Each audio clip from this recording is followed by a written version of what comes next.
नमस्कार, प्रणाम, स्वागत करते हैं अपने यूट्यूब चैनल में। तो बच्चों, आज हम लोग लेके आए हैं एक बहुत ही प्यारा सा टॉपिक है जिसका नाम है मानव में विषाणु जनित रोग। यानी कि मानव में कौन सा रोग विषाणुओं के द्वारा होता है उसके बारे में हम लोग जानेंगे। तो मैं यहाँ पे बोर्ड पे कुछ क्या बनाया हूँ, 10 बीमारियों का सूची बनाया हूँ और उसका वायरस का भी नाम लिखा हूँ कि किस वायरस के कारण कौन सा रोग होता है। तो सबसे पहले हमारे जो यहाँ पे रोग है वो है इन्फ्लुएंजा। क्या नाम है उसका? इन्फ्लुएंजा। पहला हमारा रोग है इन्फ्लुएंजा। और किस वायरस के कारण होता है? मिक्सो वायरस के कारण। किसके कारण? मिक्सो वायरस के कारण। ठीक है। उसके बाद से अगला स्मॉल पॉक्स। एक नाम है स्मॉल पॉक्स है और 3 नंबर है चिकन पॉक्स। ये दोनों त्वचीय रोग है। त्वचीय मतलब समझे, स्किन पे होता है। स्किन में खुजली फोड़ा वगैरह हो जाता है और उससे पानी निकलने लगता है। ठीक है ना। तो ये त्वचीय रोग है। तो जो स्मॉल पॉक्स होता है वो वेरियोला वायरस के कारण होता है। किसके कारण? वेरियोला वायरस के कारण। और जो चिकन पॉक्स है ये क्या है? वेरिसेला वायरस के कारण होता है। ठीक है ना जी। ये दोनों त्वचीय रोग है। अगला है हमारा मीजल्स। क्या है? मीजल्स। ये भी एक क्या है?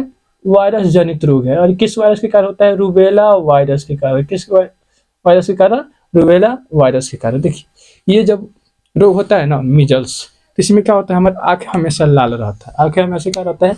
लाल। और आंखों में जलन रहती है, आंखों में जलन होने लगती है। अगर ऐसा हो तो समझिएगा क्या हुआ है? मीजल्स हुआ है। ठीक है। अगला हमारा जो बीमारी है उसका नाम है रेबीज।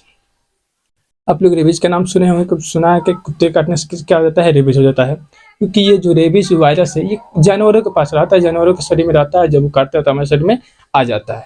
ये रेबीज जो बीमारी है रेबीज वायरस के कारण ही होता है। किसके कारण? रेबीज वायरस के कारण।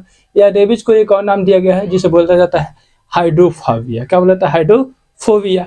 जब इसमें यह रोग हो जाता है तो वो इंसान एकदम पानी को ज्यादा पानी देखेगा तो डरने लगेगा, इसलिए बोला जाता है हाइड्रोफोबिया।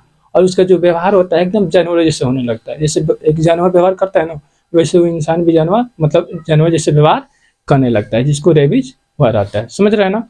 अगला है हमारा मम्पस। मम्पस क्या है? यह भी एक वायरस जनित क्या है? रोग है। जो किसके कारण होता है? पैरामिक्सो के कारण। किसके कारण? पैरामिक्सो के कारण। अगला हमारा देखते हैं क्या है? पोलियो है। क्या है? पोलियो का तो नाम सुनते हैं। आजकल क्या हो जाता है, पोलियो का टीका जब बच्चा जन्म लेता है तभी लग जा रहा है, क्योंकि आगे चल के उसको पोलियो रोग ना हो। और ये किसके कारण होता है? पोलियो वायरस के कारण। किसके कारण? पोलियो वायरस के कारण। और उसके बाद से अगला हमारा है ट्रेकोमा। ये भी क्या है? एक वायरस जनित रोग है। ठीक है ना जी। और ये क्लेमाइडिया ट्रेकोमैटिस के नाम वायरस के कारण होता है। क्लेमाइडिया ट्रेकोमैटिस वायरस के कारण होता है। अगला है हमारा क्या? एड्स। एड्स के नाम हम लोग सुने हैं। यह एक यौन संचारित रोग है। ठीक है। और यह जब रोग होता है तो इंसान की इम्यूनिटी जो होता है, प्रतिरक्षा तंत्र एकदम कमजोर हो जाता है। और कमजोर होने के कारण उसको इतना बीमारी होता है, बुखार, खांसी, जुकाम, मतलब अलग अलग तरह की बीमारियां होने लगती है। और इसी के कारण उसका शरीर क्या रहता है? एकदम कमजोर हो जाता है। आगे चल के उसकी मृत्यु हो जाती है जब एड्स हो जाता है तो। और ये एड्स किसके कारण होता है? HIV वायरस के कारण। किसके कारण? HIV वायरस के कारण। और अगला है हेपेटाइटिस। देखिए, हेपेटाइटिस 2 तरह की बीमारी होता है, एक हेपेटाइटिस A, एक हेपेटाइटिस B। तो जिस वायरस के कारण होता है ना उसी का नाम दे दिया जाता है कि अगर वायरस B के, हेपेटाइटिस B वायरस के कारण अगर बीमारी होगा तो यानी कि उसको हेपेटाइटिस B हुआ है। अगर वायरस हेपेटाइटिस A के कारण हुआ है तो उसको हेपेटाइटिस A बीमारी नाम दे दिया जाता है। तो आप केवल हेपेटाइटिस है, तो ये हेपेटाइटिस वायरस के कारण क्या होता है? यह रोग होता है। तो यह रहा हमारा कुल 10 वायरस जनित रोग। आप लोग चाहते हैं इसको लिखना तो वीडियो को पॉज करके आराम से लिख सकते हैं। और लिखकर अगर कोई दिक्कत हो यानी कोई इसमें समझ में ना आए तो आप लोग वीडियो में कमेंट कर सकते हैं, वीडियो को लाइक कर सकते हैं। चलिए मिलते हैं अगली वीडियो में, तब तक के लिए बाय और आप लोग को धन्यवाद।